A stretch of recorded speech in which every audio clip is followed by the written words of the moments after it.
min taqallubi karena keadaannya yang senantiasa berbolak-balik. Inna mamatsalul qalbi kama sariri syadid mu'allaqatin fi asli syaitan. Sesungguhnya permisalan hati itu adalah seperti sebuah bulu yang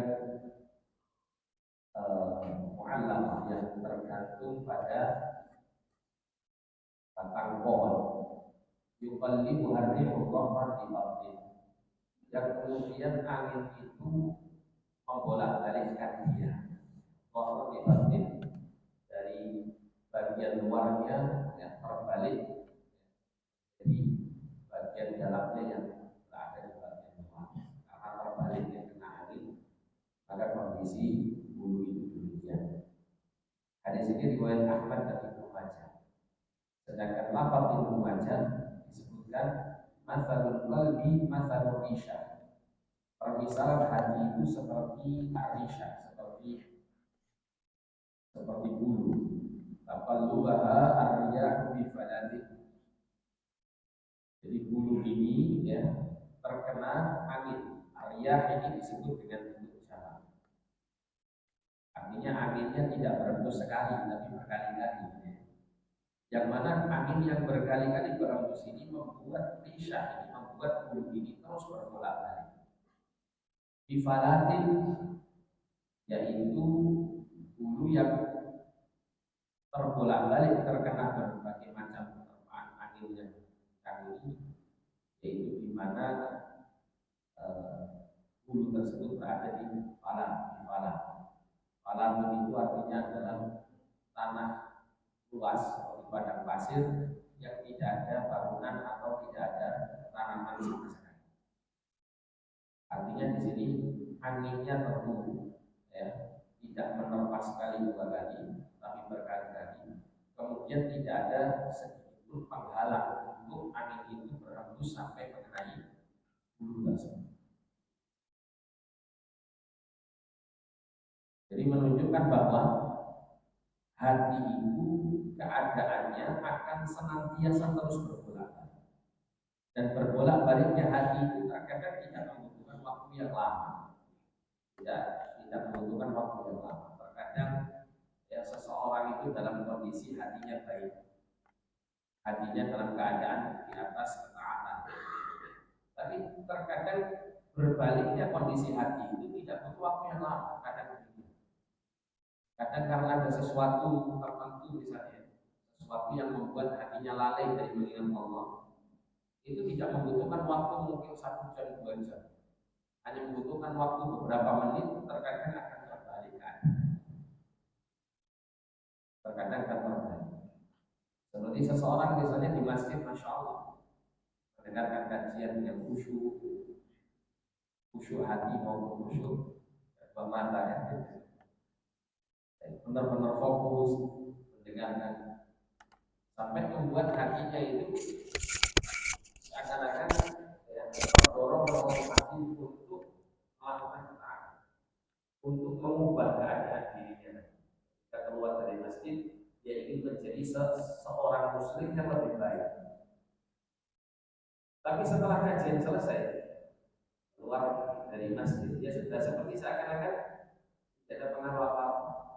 Bahkan ketika misalnya ketemu di jalan, ketemu orang, ketika pulang, jalanan pulang dari masjid, ketemu orang, terus kemudian ngajak ngerasani misalnya, ngajak menghibah, terkadang sudah lupa bekas-bekas apa kebaikan yang awalnya mempengaruhi keadaan iman yang ada dalam hati ketika di masjid.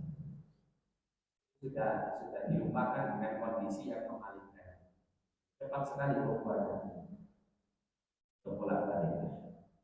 Karena itu digambarkan di sini oleh Nabi permisalannya seperti sebuah bulu yang melekat pada pohon atau yang menggantung pada pohon, yang kemudian terkena angin.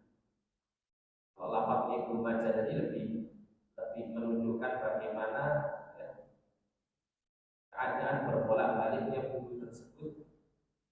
Kalau angin yang menerpanya itu adalah angin yang tidak sekali dua kali berhembus, berkali-kali, dan di tempat yang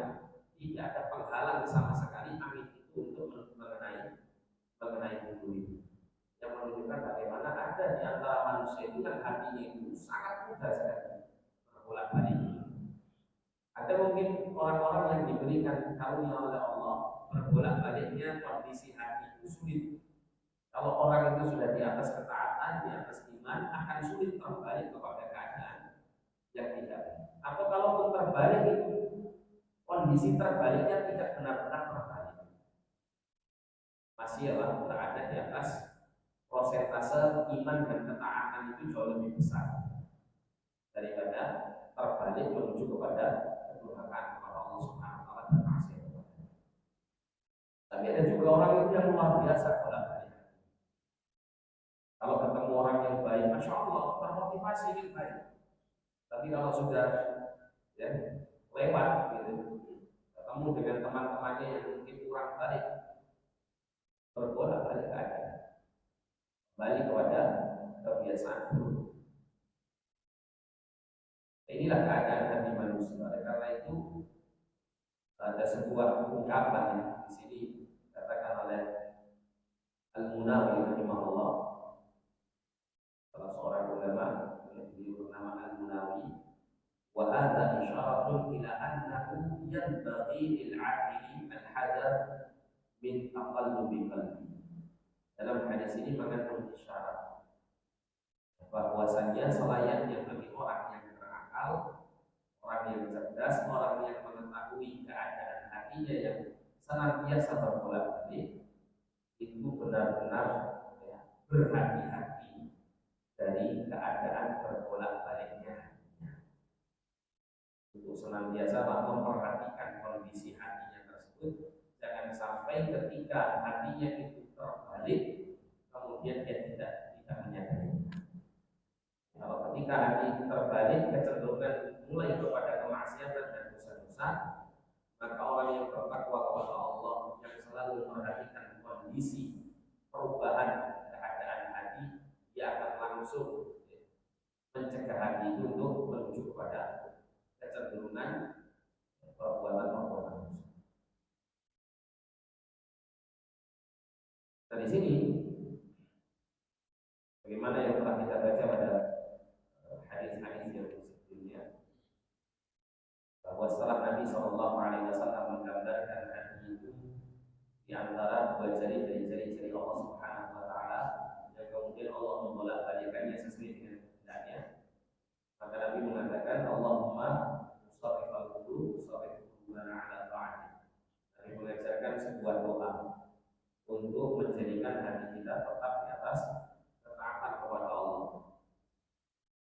Ini adalah salah satu cara untuk membuat hati kita itu kokoh di atas agama, di atas iman, di atas ketaatan, agar supaya hati itu tetap di atas keimanan, tetap istilahnya dalam bahasa agama itu sabar, kokoh di atas kebenaran, kokoh di atas agama. Maka tidak hanya kita berdoa, ada beberapa hal yang harus kita perhatikan dan kita laksanakan jika kita menginginkan untuk memiliki kekokohan hati di atas agama yang lurus.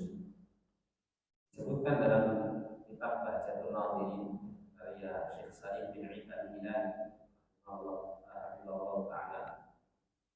Bahjatul Nadhirin ini kitab untuk mensyarah kitab Riyadhus Shalihin karya Imam Nawawi.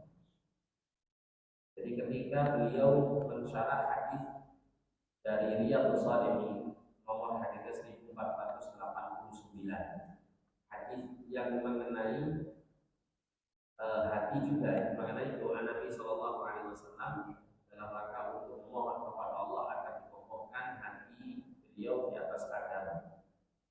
Hadis dari Syahr bin Hawshab, beliau mengatakan, qultu li Ummi Salamah radhiyallahu anha, aku pernah bertanya kepada Ummu Salamah radhiyallahu anha, salah satu istri dari istri Nabi sallallahu alaihi wasallam.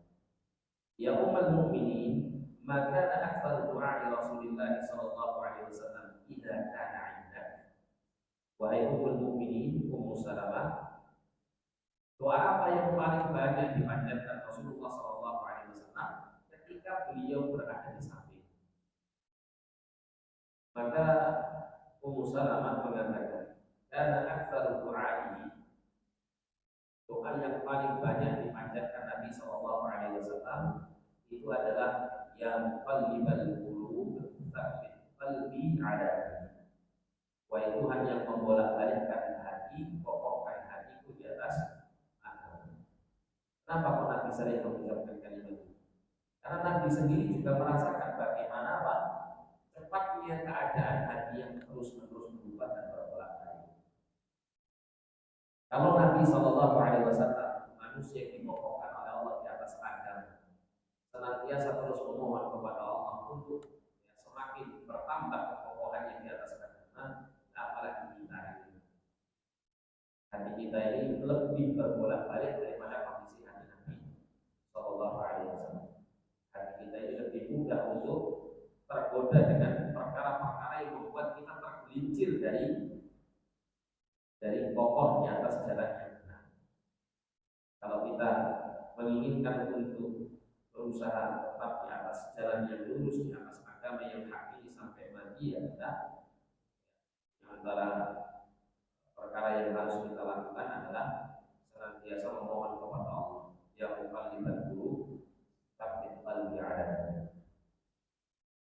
Nah, ketika mensyarah hadis ini, Syekh Salim bin Aid al-Hilali hafizahullah menyebutkan ada beberapa hal yang bisa membuat seseorang itu kokoh di atas agama. Yang membuat seseorang itu kokoh di atas agama. Kita ini kan nggak tahu ya. Nanti ke depan ini kita ini bisa tetap di atas Islam sampai mati ataukah tidak. Nah, tentunya kalau seseorang menginginkan untuk tetap di atas Islam sampai mati, maka hendaklah dia berusaha untuk mengambil sebab-sebab agar dia kokoh di atas agamanya, agar hatinya tetap istiqomah, tetap lurus, tetap di atas agama dan ketakwaan kepada Allah. Dan disebutkan oleh beliau, yang pertama yang membuat seseorang ini bisa berada di atas kekokohan agama ini adalah nusratu dinillah, dengan cara dia menolong agama Allah Subhanahu wa taala. Apa yang dimaksud menolong agama Allah di sini? Yaitu berusaha untuk mempelajari agama ini dan berusaha untuk menyampaikan dan membela agama ini. Itu makna dari menolong agama Allah, mendakwakannya, menyebarkannya di antara manusia. Ini termasuk bagian daripada sebab yang mengokohkan seseorang di atas agama Allah. Allah Ta'ala berfirman dalam Quran surah Muhammad ayat 7, di antaranya firman Allah surah Muhammad ayat 7, "In tansurullaha yansurkum wa yutsabbit aqdamakum." Jika kalian menolong Allah, akan menolong agamanya, yansurkum, Allah akan menolong kalian. Wa yutsabbit aqdamakum, dan akan mengokohkan, meneguhkan kedudukan kalian. Ya, menjadikan kalian itu kokoh di atas agama. Karena seseorang itu ketika dia mendakwakan agama, membela agama, maka tidaklah keluar ya, dari usaha dalam mengajarkan agama, mendakwakan agama, membela agama ini, itu tidaklah keluar kecuali dari hati orang yang sangat peduli dengan agama.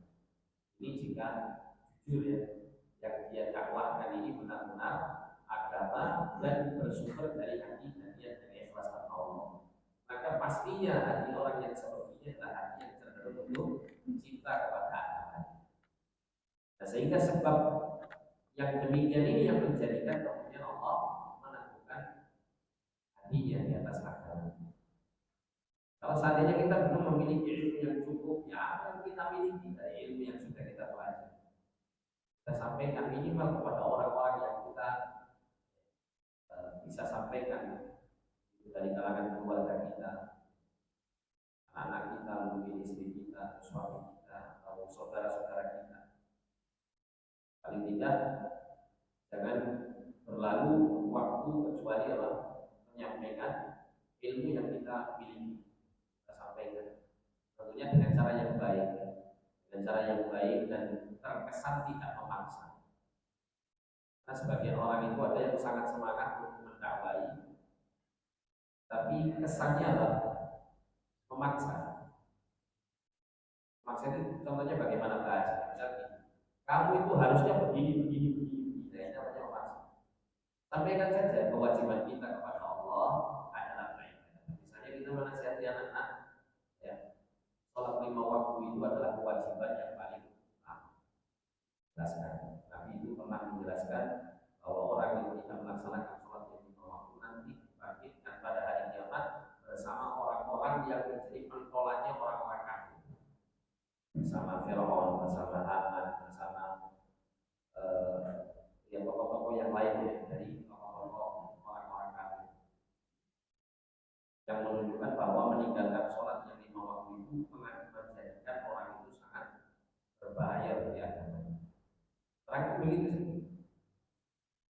Kecuali kalau anak itu masih belum mampu untuk mencerna, yang bisa dia lakukan adalah disuruh, ayo sholat, ya, kayak anak-anak masih kecil.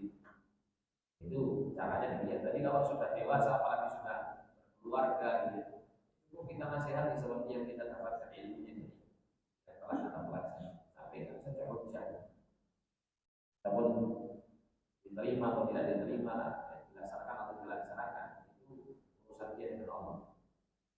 Jadi kita sebagai orang tua atau saudara menyampaikan hujah ini dan mendoakan kebaikan dan hidayah itu. Di menolong agama Allah Subhanahu wa taala diantaranya dengan mendakwakannya. Ini akan membuat seseorang diteguhkan oleh Allah Subhanahu wa taala di atas. Kemudian yang kedua adalah al-qaulu tsabitus sadid. Perkataan yang kokoh dan benar. Maknanya apa di sini? Yang dimaksud al-qaulu tsabit ini adalah kalimat la ilaha illallah. Maksudnya di sini adalah mempertahankan kekokohan iman. Kalau kita ini saat ini alhamdulillah beriman kepada keesaan Allah, beriman dengan kandungan kalimat la ilaha illallah yang maknanya la ta'budu bihaqqin illallah, tidak ada Tuhan yang berhak disembah dengan sebenarnya selain Allah, maka kita harus mempertahankannya, bahkan harus menambah keimanan ini agar supaya semakin kokoh di atas. Karena orang kalau mengucapkan la ilaha illallah kemudian ya, dia membiarkan dirinya tidak menambah pengetahuannya kepada la ilaha illallah dan tidak pula menjalankan konsekuensinya dengan beribadahannya kepada Allah dan tidak menyebutkan Allah dengan sesuatu, maka dikhawatirkan ucapan la ilaha illallah ini lambat laun akan luntur pada dirinya. Apalagi kalau dia tidak sama sekali memiliki ilmu tentang la ilaha illallah. Sedangkan dalam Al-Quran Allah mengatakan fa'alam annahu la ilaha illallah. Ilmuilah, ketahuilah, pahamilah la ilaha illallah. Nah, dengan seseorang memahami la ilaha illallah, kemudian memahami pula syarat-syarat la ilaha illallah, memahami ya, konsep yang benar dan makna yang terkandung di dalam la ilaha illallah. Kemudian apa yang harus dilakukan dalam mewujudkan la ilaha illallah di dalam kehidupannya sehari-hari? Dia kerjakan ibadah karena Allah, dia jauhkan diri dari kesyirikan, dan dia terus berusaha di atas hal ini. Maka ini akan menjadikan seseorang itu kokoh, akan semakin bertambah keimanannya. Dan Allah Subhanahu wa taala mengatakan tentang keadaan orang yang dikokohkan oleh Allah Subhanahu wa taala di atas kalimat la ilaha illallah di dalam Quran surah Ibrahim ayat 20. Allah mengatakan yutsabbitullahu alladziina aamanu bil qawli tsabiti fil hayatid dunya wa fil akhirah. Allah meneguhkan orang-orang yang beriman bil qawli tsabiti, dengan ucapan atau perkataan yang kokoh, yang teguh dalam kehidupan dunia dan akhirat. Al-qawlu tsabit, perkataan yang kokoh la ilaha illallah. Jadi sejak orang beriman itu hidup di dunia yang meyakini la ilaha illallah, menyatakan meyakini la ilaha illallah, sampai nanti di akhirat Allah akan kokohkan dia di atas iman. Dan jalan untuk menambah iman itu cuma dua, jalan terbesarnya itu dan amal. Itu akan menambah iman seseorang. Yang mengurangi iman itu apa? Kebodohan dan kemaksiatan, dosa. Itu akan mengurangi. Manakala seseorang itu lebih banyak mengilmui dan mengamalkan la ilaha illallah, maka tentu dia lebih kuat keadaan imannya, lebih kokoh dia di atas keimanan tersebut. Dengan cara kita menguatkan, mengokohkan iman, memahami konsep la ilaha illallah dengan benar dan menjalankannya dalam amal soleh yang nyata, maka Allah akan memberikan kekokohan dan keteguhan dia di atas agama ini. Kemudian yang berikutnya adalah al-infaq fi sabilillah. Infak di jalan Allah. Allah Azza wa Jalla mengatakan dalam Quran surah Al-Baqarah ayat 265. Allah mengatakan wa mathalul ladzina yunfiquna amwalahum ibtigha'a mardatillahi wa tathbitan min anfusihim. Dalam ayat ini. Kamathali jannatin bi rabwatin asabaha wabilun fa'atat aklaha dhi'faini fa in lam yusibha wabilun faqal wallahu bima ta'maluna basir. Dan perumpamaan orang-orang yang membelanjakan hartanya karena mencari keridhaan Allah dan untuk keteguhan jiwa mereka. Ini ada kalimat untuk keteguhan jiwa, menunjukkan bahwasanya bersedekah itu salah satu kemanfaatannya adalah menjadikan jiwa seseorang itu teguh di atas iman, kokoh di atas iman. Karena infak fisabilillah termasuk salah satu bagian dari amal soleh yang utama di sisi Allah Subhanahu wa taala. Jika manakala seseorang melakukan amal soleh secara umum itu bisa mendatangkan penambahan keimanan pada dirinya, kekokohan iman, apalagi kalau dia melakukan amal soleh yang sangat utama di sisi Allah, yang salah satunya al-infaq fisabilillah, berinfak di jalan Allah. Maksud juga infak di jalan Allah itu bisa menjauhkan seseorang dari suul khatimah, dari kematian yang buruk, menunjukkan bagaimana infak di jalan Allah adalah sebuah amal soleh yang sangat penting. Allah katakan ya, perumpamaannya adalah seperti sebuah kebun yang terletak di dataran yang tinggi yang disirami oleh hujan yang lebat, maka kebun itu menghasilkan buahnya 2 kali lipat. Jika hujan lebat tidak menyiraminya, maka hujan gerimis pun sudah memadai untuk menyiraminya. Dan Allah Maha melihat apa yang kamu. Artinya di sini berinfak di jalan Allah itu ibarat seperti menanam sesuatu yang kelak akan diharapkan tumbuh dan menghasilkan banyak pahala. Orang kalau infak fisabilillah seperti orang yang memiliki yang hasil panennya bisa selalu diambil dan kemudian apa semakin kembangkan oleh Allah Subhanahu wa taala daripada buah-buah yang tumbuh dari pohon-pohon sedekah, sehingga berkembang dan terus bertambah pahala. Nah, kemudian doa seperti yang disyaratkan dalam hadis berdoa. Karena di antara doa yang diajarkan adalah yang muqallibal qulub qalbi ala dini, kata Allah sharif qulubana ala ta'at. Termasuk yang menunjukkan akan hal ini bahwa doa itu adalah salah satu cara yang terbaik untuk membuat hati kita, jiwa kita kokoh di atas iman dan aman, adalah Allah Subhanahu wa taala firman surah Al-Baqarah ayat 250.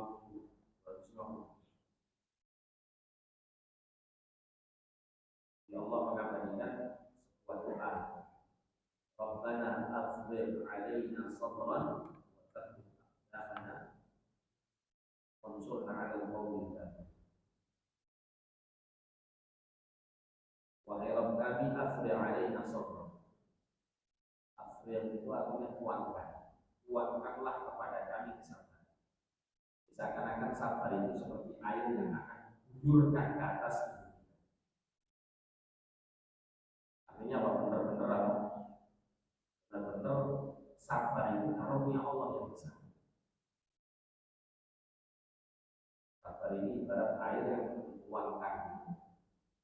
dituangkan kepada hati kita supaya benar semua sisi hati kita ini basah dengan kesabaran. Itu benar-benar kuat. Makanya kemudian kelanjutan kalimatnya adalah wasat damana dan kokohkan kaki dan wansurna 'alal qaumil kafirin dan tolonglah kami ya 'alal qaumil kafirin dalam menghadapi orang-orang kafir. Di sini doa memohon kepada Allah agar Allah meneguhkan pendirian, meneguhkan agama.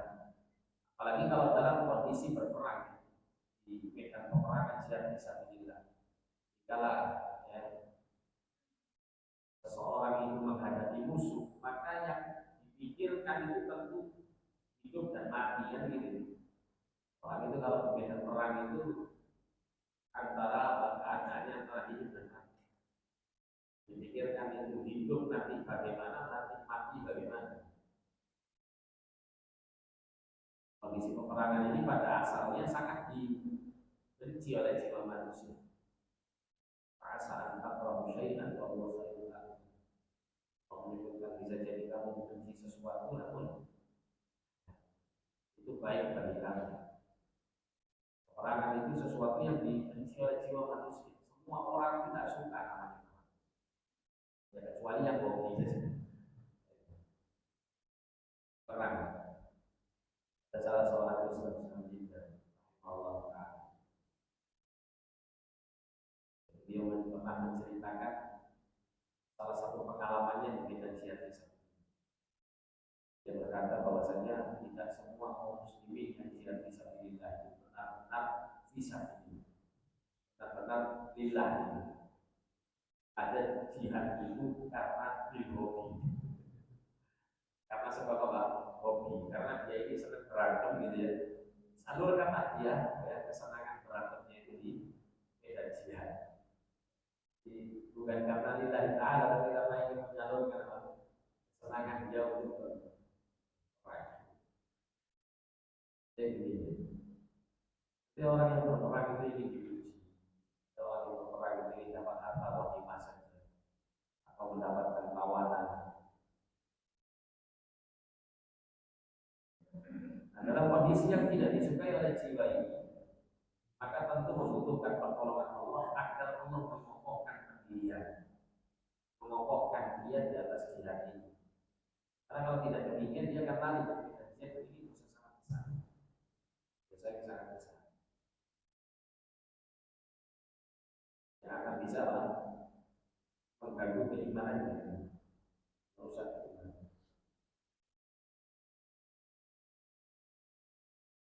Nah, kemudian yang berikutnya adalah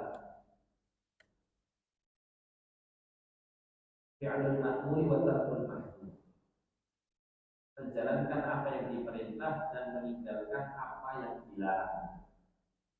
Jadi berusaha untuk menjalankan ketakwaan dalam kehidupan. Orang yang berusaha untuk bertakwa, maka dia akan dikokohkan oleh Allah di atas agamanya.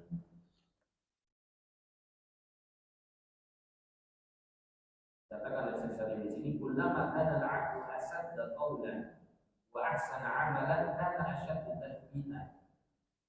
Maka Rabbuna jalla sya'nuhu. Setiap kali seorang hamba itu berkata dengan benar,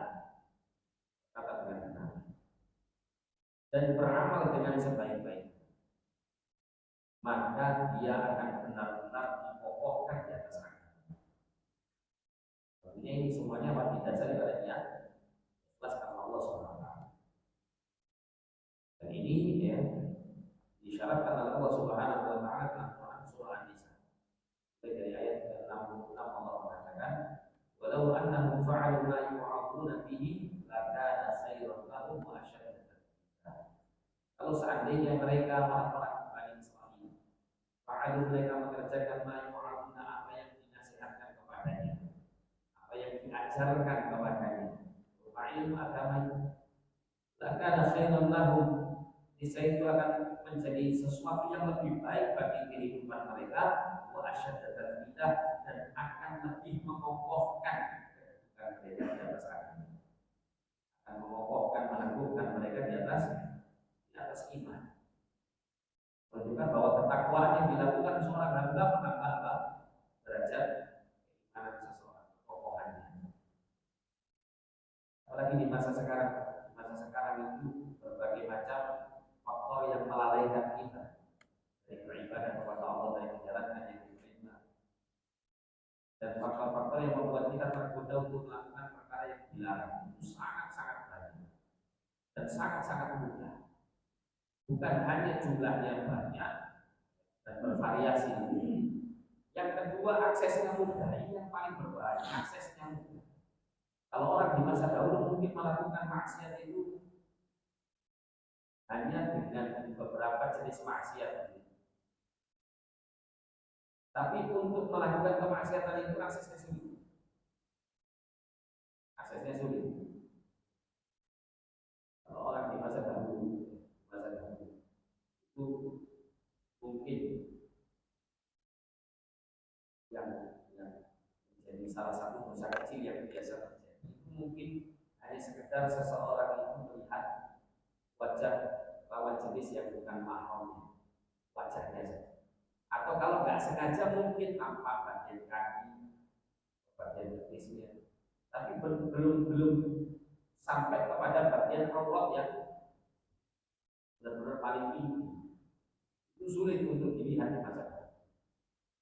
Apalagi kalau itu adalah ya auratnya orang yang bukan mahram.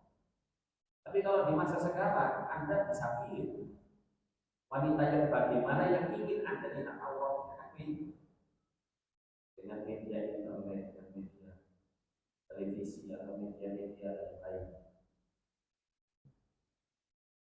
Sehingga akses untuk berbuat dosa di masa sekarang sangat yang membuat seseorang pada akhirnya apa? Semangat untuk menjalani hal-hal yang dilarang dan lesu untuk menjalankan apa yang diperintah. Masa sekarang banyak kondisi kaum muslimin. Hanya tidak heran kemudian ada di antara kaum muslimin ini yang dengan sukarela mau mengganti agamanya dengan bagian dunia yang sedikit. Nabi SAW itu pernah menyampaikan kepada para sahabat, bagi bila amali fitnah, segera kalian itu untuk melakukan amal-amal sebelum datangnya berbagai macam fitnah. Tapi fa'ilah ilmu mudlim, fitnah ini atau keburukan ini nanti kondisinya meliputi kehidupan kaum muslimin itu seperti malam yang gelap. Maksudnya apa? Namanya malam itu ya meliputi kehidupan di malam hari itu, kegelapannya. Sehingga orang itu tidak akan mungkin bisa menyelamatkan diri dari apa? Yang namanya malam, kegelapan malam. Mesti akan terkena dengan fitnah, sedikit atau banyak, mesti kena.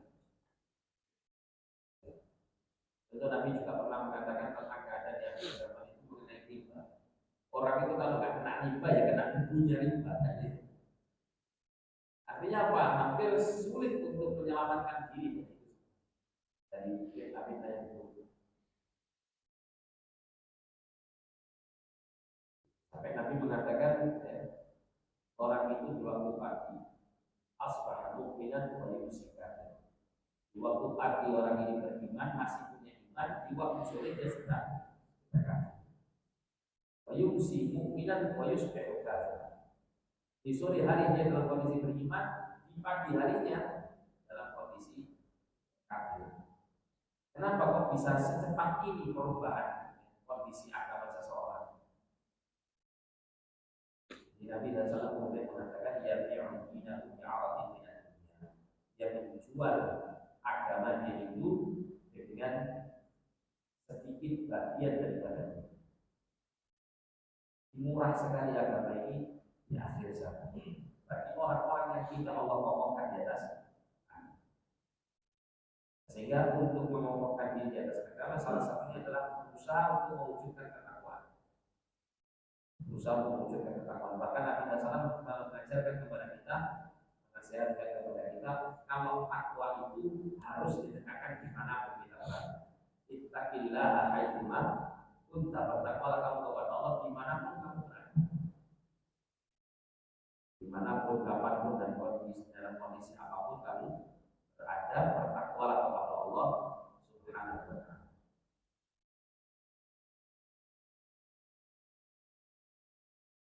Kemudian yang berikutnya untuk mengokohkan hati di atas iman dan Islam adalah tadabbur Al-Qur'an Karim. Dengan mentadabburi Al-Qur'an Karim. Di antara keberkahan Al-Qur'an itu adalah dengan cara kita bisa mendapatkan barokahnya Quran itu dengan cara tadabbur. Kita benar-benar ilaika mubarakun yadabbaru ayatihi wa yatadabbaru ulama. Allah mengatakan kitab yaitu Al-Quran ini telah kami menurunkannya pada ilaika mubarakun, kepada Muhammad mubarakun yang berkah, yang penuh dengan barokah. Barokah itu apa? Barokah itu nuzulul khair wal nubuwwah atau kafaratul khair wa thubuh. Melengkapnya kebaikan pada sesuatu dan terus berkembang kebaikan, terus bertambah kebaikan. Itu namanya barokah. Jadi bukan hanya sekedar kebaikan yang kita dapatkan, tapi kebaikan itu akan berkembang, akan menjadi kebaikan yang banyak. Itu adalah barokah. Jika seseorang itu mentadabburi Al-Quran Karim, maka ini adalah salah satu cara untuk kita bisa mendapatkan barokahnya Al-Quran. Dengan seseorang tadabbur, maka hatinya ini benar-benar akan terkoneksi dengan pesan-pesan Allah yang ada di dalam Al-Quran. Disitulah kemudian akan bangkit keimanan, akan bertambah kekokohan di atas agama. Karena pesan-pesan Allah Subhanahu wa Ta'ala ini, Al-Quran ayat-ayat ini adalah wahyu yang datang untuk menghidupkan hati, untuk menghidupkan hati. Allah mengatakan dalam surah An-Nahl ayat 102, Qul nazzalahu ruhul qudus min rabbika bil haqqi liyuthabbita alladziina aamanu wa hudan wa busyra lil muslimin. Katakanlah ya Muhammad, nazzalahu ruhul qudus min rabbika. Al-Quran ini ya, telah diturunkan dari Tuhanmu melalui Ruhul Qudus, yaitu Jibril alaihissalam, bil haqqi, dengan kebenaran. Liyuthabbital ladzina amanu, untuk mengokohkan orang-orang yang beriman, mengokohkan hati mereka di atas iman mereka.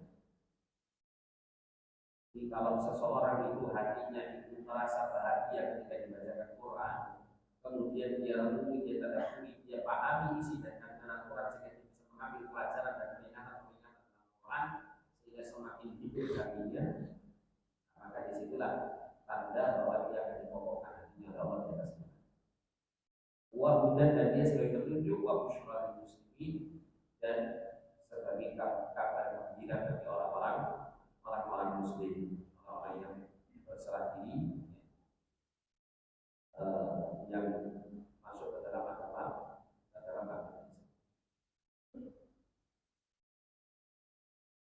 Sekarang ini mulai banyak hal-hal yang melalaikan kita dari Al-Quran. Perkembangan musik-musik, kemudian banyaknya film-film gitu. Kemudian ya HP ini yang dipenuhi dengan apa? Hiburan-hiburan dan Quran dimasukkan ke dalamnya. Kalaupun Quran yang dimasukkan itu kalah sama hiburannya, gitu. Kalah sama hiburannya. Orang itu Pak, kalau dia dalam kondisi hatinya itu dalam kondisi atau dalam kondisi kubur, baca Quran, baca lafziahnya saja, nggak ngerti artinya, itu bisa mempengaruhi hatinya, bisa membuat tenang, bisa membuat dia semakin semangat beribadah.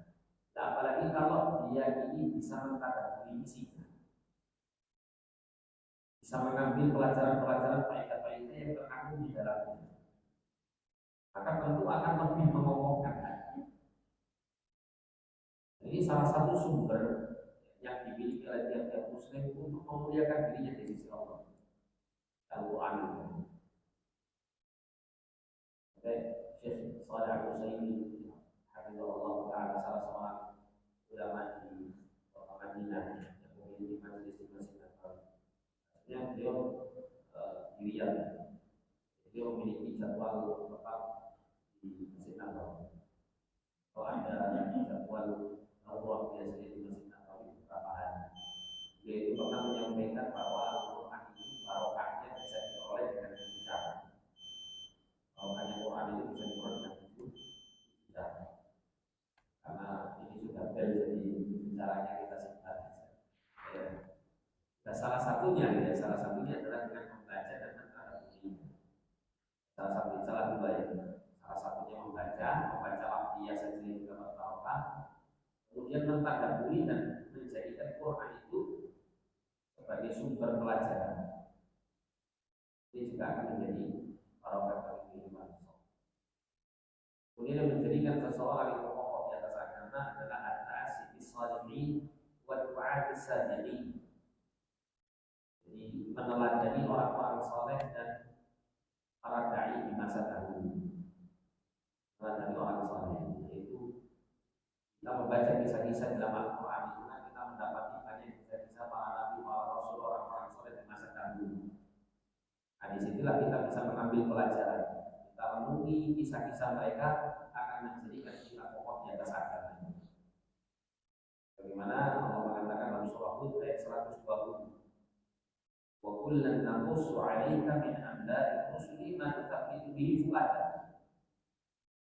Dan semua itu yang kami telah ceritakan kepada engkau dari berita-berita para rasul, ma tutabbitu bihi fu'adak. Kisah-kisah itu bisa melalui kisah-kisah itu kami tutabbitu bihi fu'adak. Kami mengokohkan hatimu melalui kisah-kisah. Allah Subhanahu wa taala menjadikan hati Nabi itu kokoh, bukan hanya langsung Allah karuniakan Nabi itu di atas agama ini kokoh, tapi juga Allah menurunkan karunia kekokohan agama untuk Nabi melalui sarana-sarana. Yang sarana-sarana ini siapa yang menempuhnya, maka dia juga akan mendapatkan kekokohan hati, kekokohan jiwa di atas kita. Salah satu sarananya adalah ini, kisah-kisah yang Allah turunkan. Quran itu kan bisa kita katakan sepertiganya perintah, sepertiganya larangan, dan sepertiganya adalah kisah-kisah dan berita-berita.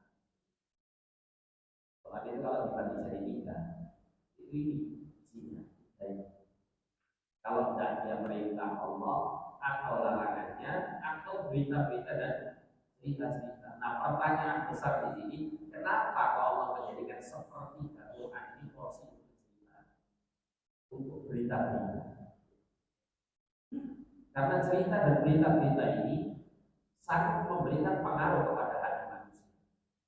Makanya orang itu kalau lihat filmnya ini benar-benar dikemas atau dibuat dengan sebaik-baiknya, itu mesti hati kita ini terpengaruh. Kalau filmnya melankolis, melo-melo itu, film-film sedihnya, hati kita ini ikut sedih, ikut nangis gitu. Padahal kalau dibikin itu lah, ya apa nangisnya gitu ya.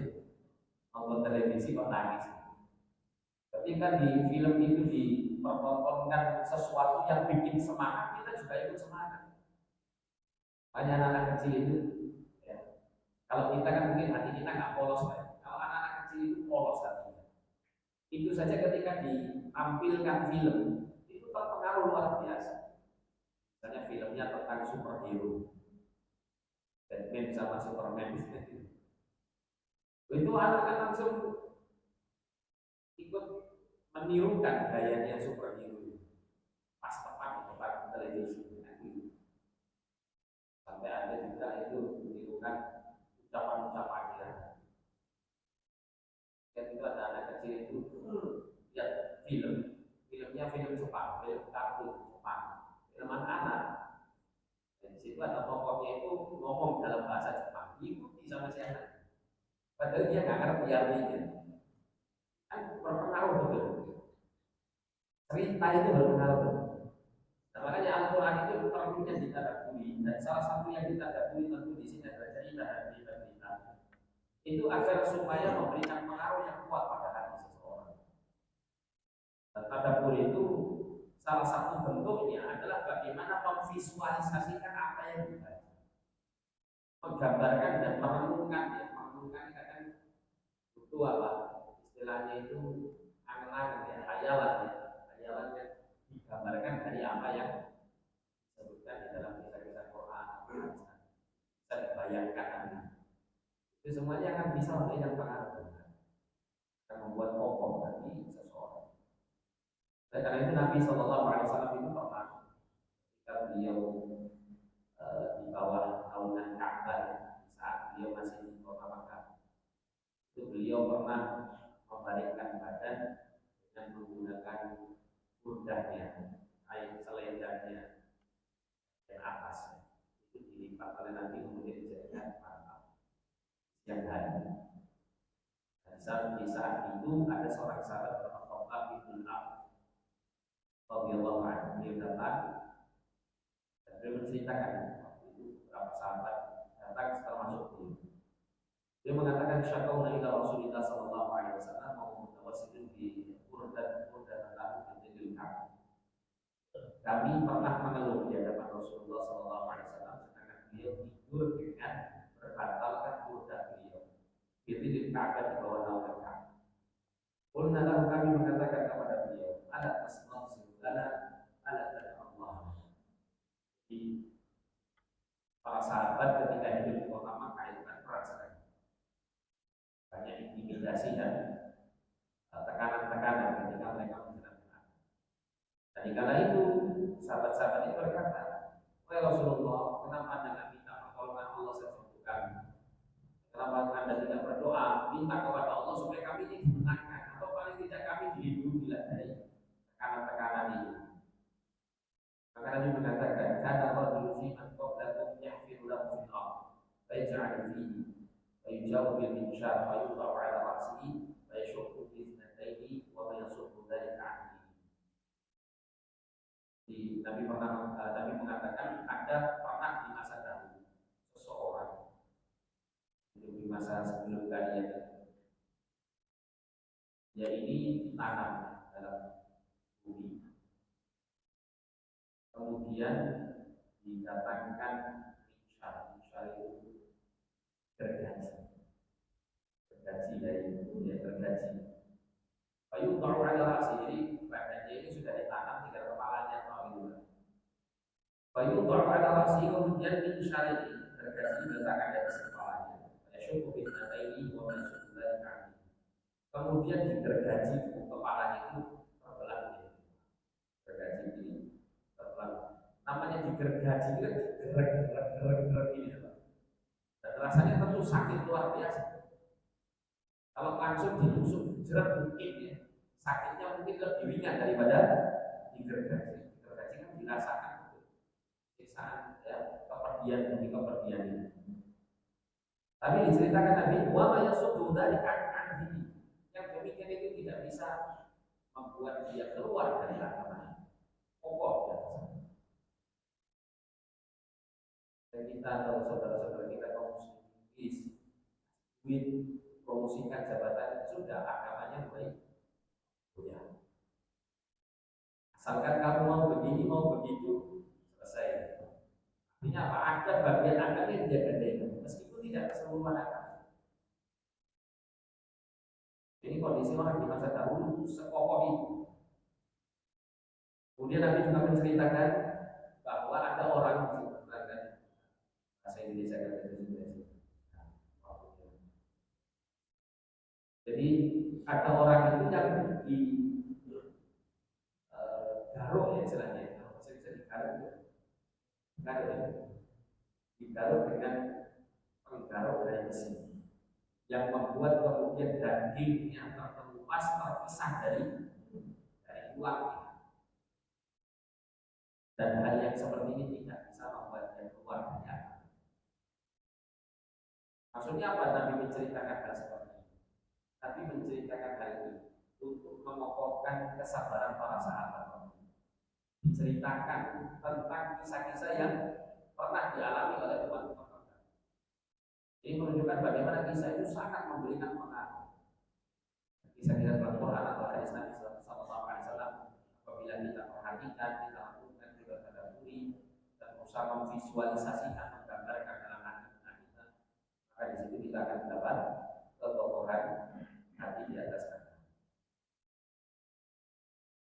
Nah, ini diantara perkara-perkara yang bisa membuat seseorang yang kokoh di atas agama, kemudian Allah Subhanahu Wa Taala menjadikan kita sebagai hamba-hamba yang